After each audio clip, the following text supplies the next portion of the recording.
They revealed a lot of new Shadowverse Worlds Beyond cards on that last live stream.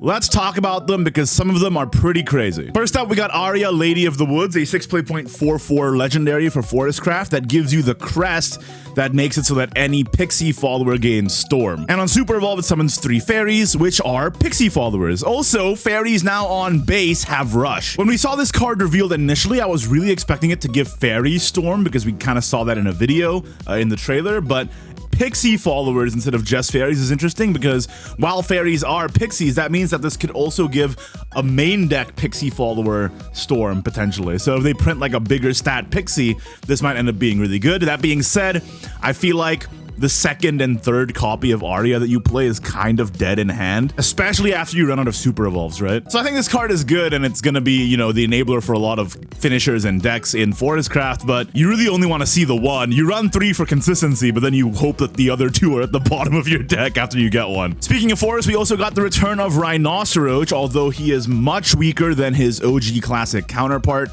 As you know, Rhinoceroach in OG was a 2 cost, this time it's a 3 cost, and he still has Storm and gains attack equal to your combo, but he starts off with 0 attack this time.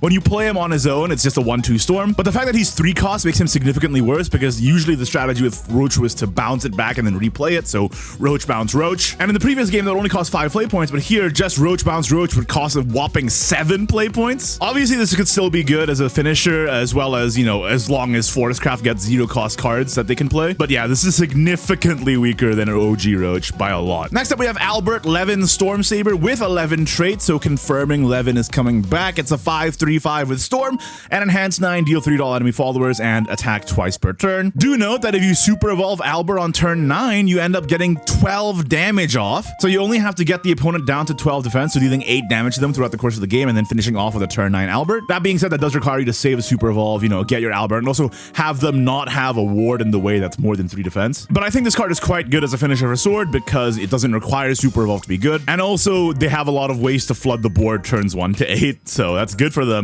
Do that chip damage for Albert to finish off. Forte got buffed though. Rather than having Intimidate only on Overflow, she has Intimidate on base now, and her defense got buffed up by 1 defense. I'm predicting this to just be a great mid-game play for Dragoncraft in the base set. Yudi is a card as well, which I didn't expect. I thought she would just be a mascot character, and if she was a card, I would have expected her to be neutral, but actually she's a Portalcraft card. Fanfare, draw a card, and evolve, you gain the crest, where for 3 turns, at the end of your turn, if you have 5 cards or less in your hand, you draw a card, and if you have 6 cards or more in your hand, you restore 1 defense to your leader. I think this is really great, especially considering the artifact cards that were revealed later, but just a generically good card. We also got the reveal of Jean, Saintly Knight for Havencraft. Deal 6 damage to all enemy followers, give all allied followers on the field +2/+4, and it has Ward 2. I think this card is crazy strong. Once again, doesn't require Evolve or Super Evolve to be good. And with Havencraft, you know that they have countdown amulets where they can summon stuff on board the turn Jean comes out too. So you can't really prevent Jean from making a gigantic board, and if you leave anything up turn 7, you're gonna be in for a world of hurt as well. I think this card is very strong. Next up, we have Bendusa Venomfang Royalty for Abysscraft. Rush can attack 3 times per turn and follower strike, destroy the opposing follower. Of course, if this lives a turn, it'd be scary because it can go face, especially if you super evolve it and give it +3/+3. But I think this card is never ever living past its original turn play. So what it's most likely going to be used for is to clear super evolve boards, right? They play a Guardian, they super evolve it, make a huge board of Golden Supreme Dragon and Silver Supreme Dragon, and then you just Medusa, clear the board, and reset the board state. It's aight. Now, this is where it gets interesting. Dimension Climb. Don't worry, it's not Dimension Shift. It's a fair bit weaker, but it's still very powerful. 18 play points, and on spell boost, it gets reduced by 1 cost. You return your hand to your deck, draw 5 cards, spell boost your hand 5 times, and fully recover your play points. I might think,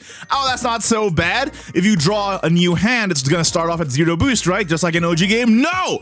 They've confirmed on the stream, just offhandedly, a major gameplay mechanic change. Whatever change happens to a card, it will persist whether it's in deck or hand.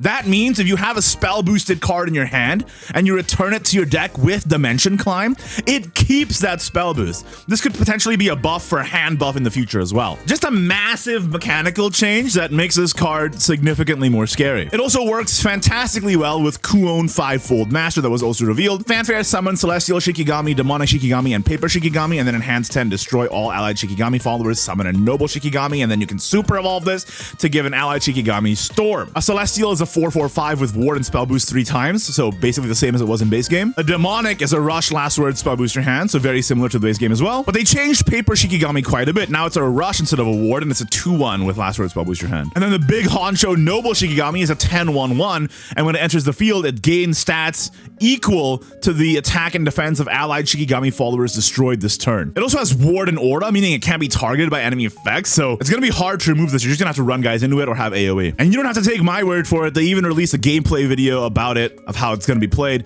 so you can play the 10 play point Kuon. It destroys the Shikigamis. You get the noble, and it's a 10/10. Then you can play Dimension Climb, get a new hand, play Kuon again, and then it destroys the 10/10 as well as the 4/5 and the 3/3 that come out, and you got a 18/19. What? Okay. It's not OTK though, it is only 18 damage as you can see here, but still that is, or 19 damage rather, but still that is so scary. But that wasn't even the craziest reveal, because look out for Artifact Portal Craft, which got an intense revamp of how the archetype is played. So you generate these gears, and then fusion confirmed to be back here.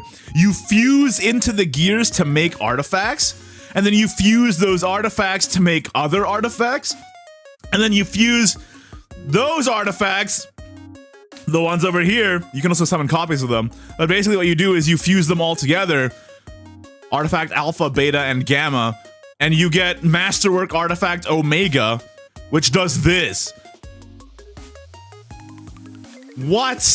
What? Now this is very funny to me because they previously stated that they made the cards less complicated so that the game can be more accessible to everybody, and then they suddenly introduced the most complicated thing I've ever seen. Once you get your head around it, it's not that bad though. Let me explain it. You generate Gear of Ambition and Gear of Remembrance from several cards, one of them being Artifact Recharge here. And the Gear of Ambition, when you fuse to it, it becomes a Striker artifact, but it can't be played from hand. And the Gear of Remembrance, when you fuse to it, becomes a Fortify artifact, but it can't be played from hand. Fortifier is a 3/1/5 with ward. Striker is a 3/5/1 with rush, which are both pretty okay cards. Thankfully though, their fusions work the same way, so you don't have to remember two different ones. They both have the same effect of how you get to Ominous Artifact Alpha, Beta, and Gamma. You just fuse into it, and then you transform it based on the cost of the card's fuse, and you need all three Alpha, Beta, and Gamma to make Masterwork Artifact Omega. Alpha is the one that has the fusion condition. It's a 5/3/5 that at the end of your turn restores 3 defense to your leader. Beta is a 5/4/4 that deals 3 damage to the enemy leader, and Gamma is a 5/5/3 that deals 3 damage to all enemy followers.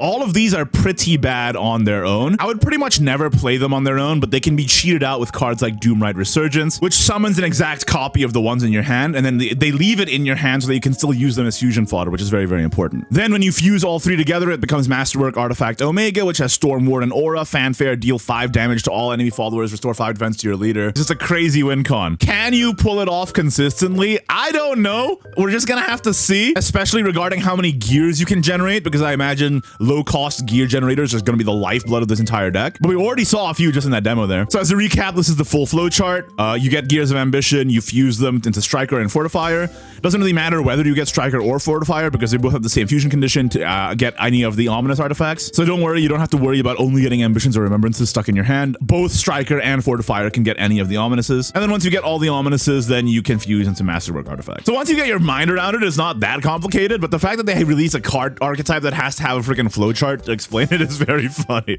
Well, that's all the cards revealed in the live stream. A lot of crazy changes, especially regarding spell boost, potentially hand buff, and of course artifact. Let me know your thoughts in the comments below, and if you enjoyed this video, you're sure to enjoy this one, where I do a quick recap of everything else that was covered in that live stream.